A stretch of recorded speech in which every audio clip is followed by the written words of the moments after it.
नमस्कार मित्रांनो, मी उमेश. स्वागत आहे तुमचं मराठी टेक मित्र आपल्या यूट्यूब चॅनलमध्ये. महाराष्ट्रामध्ये 2912 महसूल सेवक ज्यांना अगोदर कोतवाल असं म्हटलं जातं, याची भरती प्रक्रिया सुरू होणार आहे. यासंबंधीची संपूर्ण माहिती या व्हिडिओमध्ये तुम्हाला पाहायला मिळेल. यासाठी मानधन किती असतं, अटी काय असतात, पात्रता निकष काय असतात, ची निवड प्रक्रिया कशी केली जाते, यासंबंधीची संपूर्ण माहिती तुम्हाला या व्हिडिओमध्ये पाहायला मिळेल. त्यामुळे चॅनलवर नवीन आला असाल तर चॅनलला सबस्क्राईब करा आणि बेल आयकॉनला प्रेस करायला विसरू नका.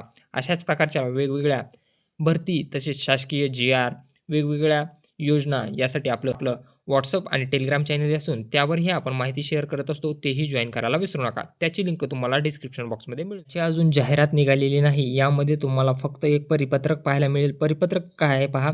दिनांक 19 ऑगस्ट 2026 रोजी सर्व जिल्हाधिकारी यांना हे परिपत्रक पाठवण्यात आलेलं आहे. विषय काय आहे? महसूल सेवक कोतवाल पद भरती सन 2026 बाबत. यामध्ये उपरोक्त विषयांकित प्रकरणी राज्यातील 31/5/2026 रोजी रिक्त असलेल्या 2912 इतक्या महसूल सेवकांची रिक्त पदे भरण्यासाठी एक विशेष बाब म्हणून शासनाने मान्यता दिली आहे. म्हणजे 2912 महसूल सेवकांची रिक्त पदे भरण्यासाठी शासनाकडून मान्यता देण्यात आलेली आहे. आणि ही पदे कधीपर्यंत भरायची आहेत? 30/11/2026 पूर्वी कोणत्याही परिस्थितीत ही पदे पार पाडायची आहेत आणि याची दक्षता घ्यायची आहे, असं हे सर्व जिल्हाधिकारी यांना कळवण्यात आलेलं आहे. तर यामध्ये कोणत्या जिल्ह्यामध्ये किती रिक्त पदं आहेत हे आपण पाहूयात. छत्रपती संभाजीनगरमध्ये 283 रिक्त पदे आहेत, जालनामध्ये 47 आहेत, परभणीमध्ये 64 आहेत, हिंगोलीमध्ये 45, नांदेडमध्ये 78, बीडमध्ये 71, लातूरमध्ये 62, धाराशिवमध्ये 35 अशी एकूण 685 जे पदे आहेत ते इथं असणार आहेत. त्यानंतर नागपूर या ठिकाणी 115 पदे रिक्त आहेत, वर्धा या ठिकाणी 46, भंडारा 58, यानंतर गोंदिया 39, त्यानंतर चंद्रपूर 76, गडचिरोली 70 अशी एकूण 404 पदं.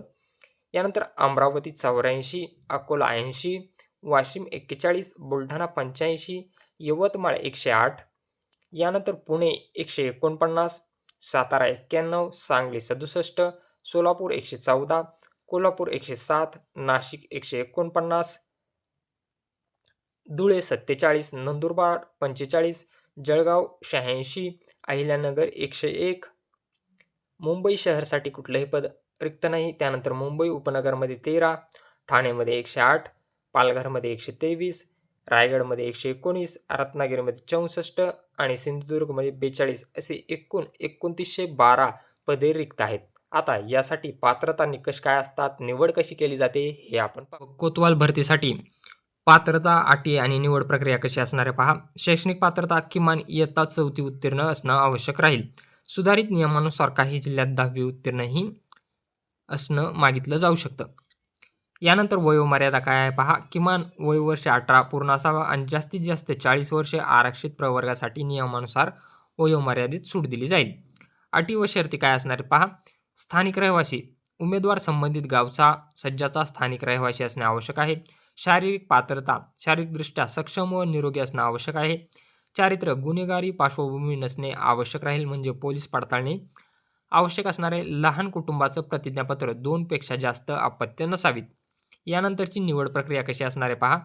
लेखी परीक्षा बहुपर्यायी वस्तुनिष्ठ MCQ परीक्षा साधारणतः 50 प्रश्न असतात 100 गुणाचे, म्हणजे प्रत्येक प्रश्नासाठी 2 गुण दिलेले असतात आणि हे MCQ टाईपमध्ये तुम्हाला प्रश्न असतात. यामध्ये काय विचारलं जातं? सामान्य ज्ञान, चालू घडामोडी, अंकगणित, मराठी व स्थानिक महसूल माहिती विचारली जाते.